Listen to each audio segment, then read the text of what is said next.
Jaspal Singh Bal, June 10th, 2014. I was in Canada, Mississauga, basically GTA, this area. I was 20. When I came to Canada, I was 20. So 1984, I was 23, 22, 23, in that range. Yes, I remember June 1984 and even the events leading up to 1984, because our family, even before I came to Canada, was very much involved in the local events, the community issues, whether they were in our families spread out in 3 districts. So in all 3 districts, our family was very much involved at the village level and also at the block level, and also throughout the social and economical issues related to Punjab. So when I came to Canada, I stayed in touch with the political upheaval in Punjab through BBC and also going to the libraries and all that. And when the June 1984 happened, we used to live at 3420 Morningstar Drive, it's an apartment building complex in Malton, and I remember myself and my brothers, and we were all tuned into BBC shortwave radio. So one of the first thing that we did when we came to Canada was purchase a good shortwave radio, because I felt that the CBC and all the American channels, India basically did not exist. So the Punjab issues or anything happening in India was very small portion of their news items. So BBC was a good coverage. So it was a BBC coverage that night. The entire family was sitting around this shortwave radio, and every now and then we would change the antenna and then try to get the coverage and all that. Helplessness and frustration as well at the system. It was it's like something just went amiss inside me, because our family, even before 1947, was very much into freedom movement. Some of my close relatives, they were in the army, and even I was a great fan of the army, and I still have some childhood photos of me wearing the uniform. And at one time I was even considering joining Sainik school. So that's because some of our family members, they went through Sainik school, then they joined the army and all that. And that day I felt that we've been betrayed.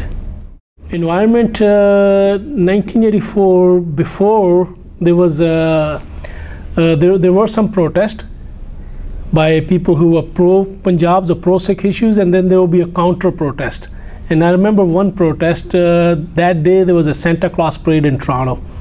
So there was a protest announced by people who were pro, let's say, Sikh issues, and they went there to protest at the Indian Consul General at 2 Bloor, Young and Bloor.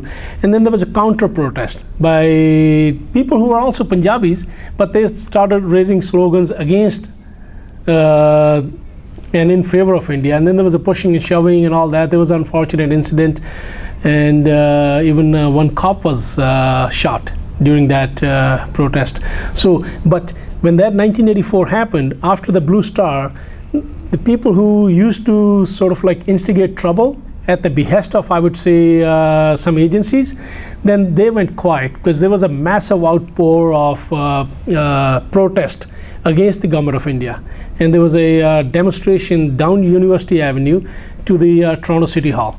There, back those days, I would say close to 20,000 people participated in that protest.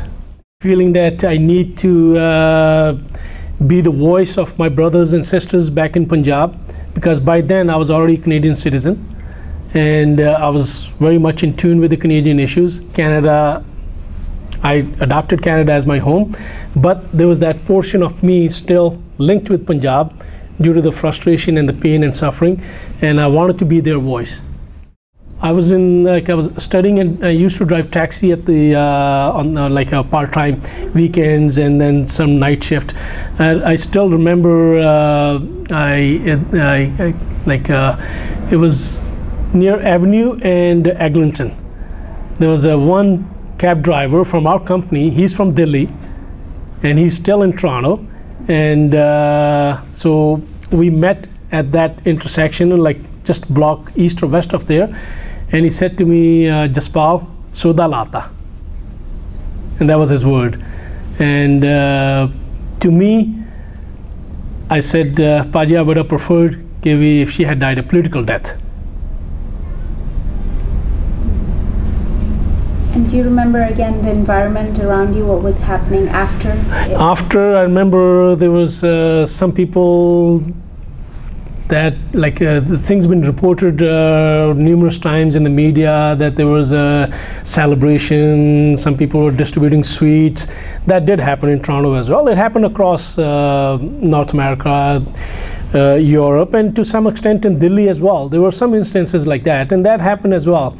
But then at the same time, people sort of like when the violence erupted, which was sanctioned by the state, and then immediately people felt like helpless over the because the coverage coming out of India, or the response by the political establishment in Canada, like. We were frustrated. For example, Canadian Foreign Minister Joe Clark represented Canada at Indira Gandhi's funeral. And when he came back, there was hardly not a single word from him. And then we were all very upset with our foreign minister that you were there. You saw the massacre, the brutal massacre, which was reported by some foreign medias. And then as the time passed by, the reports came more describing the horrific detail of Tirlokpuri and all those areas, and we were frustrated with our government at that time. What was happening in the diaspora was right from the beginning, the GOI, and I say it in lighter vein, that the Chanakya Puri this is where all their moves start, Chanakya Niti, and it started before. But they really escalated right after the Blue Star operation. And one of the very first incident that we noticed in Toronto was this young Sikh man who was accused by the then Consul General of India, Surinder Malik, that this young fellow, Jaspal Singh Bal, had come to their office, to the Consul General office, and caused some serious damage, broke the desk and tore down the pictures of Mohandas Karamchand Gandhi, Indira Gandhi, Jaspal Singh and all that. And they made a report to the police.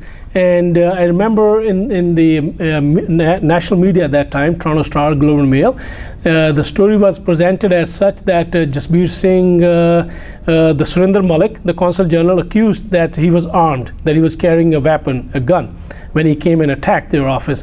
And then later on it unfolded that Jaspal Singh, his one arm, he's handicapped. And with such a weak arm and only one arm working, he's incapable of doing all that damage. And also, one of the private security guard who happened to be at the Consul General, because back in those days there was no police security at any Canadian embassies and this and that.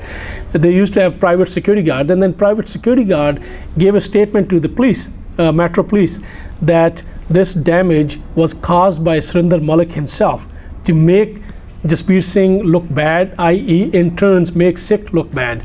Then there was another scheme that was cooked up by, I guess, the agencies. By agencies I mean GOI, to discredit the Sikhs. I think it was in 1986 or about that. It was the same time as the commemoration of the Blue Star. The community, I call them pro-Indian, they organized a Lata Mangeshkar concert and said that we're doing it to fundraise for United Way. So the whole idea was to incite the community. So if we oppose, then they can sort of beat us in the mainstream Canadian community that, oh look, they're opposing a United Way, which is a very noble organization. But at the same time, when the entire Sikh community is in the state of shock and remembering his brothers and sisters who were slaughtered by the Indian Army, and you're celebrating as well, song and dance kind of thing. So I also remember that tied to that Lata Mangeshkar concert, there was this allegations that oh, somebody had made call that they're going to blow up Maple Leaf Garden and all that. And I will look up those news because I remember I have a lot of that record at home. Then I also remember, like I'm talking about how GOI was trying to tarnish the image of the Sikhs or trying to provoke the Sikhs. One of that act of provocation was the same propaganda movie that was played on Doordarshan in India was played on a local TV program that was run by Lali Vij at that time in Toronto on a global TV. And there was a major outcry by the community, by the Punjabis, the Sikhs, and then we all complained to the global TV about this biased propaganda, and then his program was yanked after that. Then also GOI used to start sending the propaganda material to the families here. Like by propaganda material, I mean they used to send the videos of that same Doordarshan program, and they also sent the copies of the government's own version, which is they called white paper. I've never stopped talking about 1984. Every opportunity I get, I talk to younger generation, I talk to like people, my colleagues and all that, but I just don't contain myself to just 1984. As I said, I was into Canadian issues even 1984, and I am even to this day. And this is my appeal to our Sikh community across the globe. Please get into issues. Don't just contain yourself to Sikh issues. Pick up the issues for other communities, your immediate neighborhood as well, whether it's environment, whether it's poverty or all those. Yes, Sikh issues are near and dear to us because that's where our past is. That's where we, like our community is in suffering and all that, whether it's state sanctioned oppression or now it's the drugs and farmer suicide and environmental degradation of Punjab.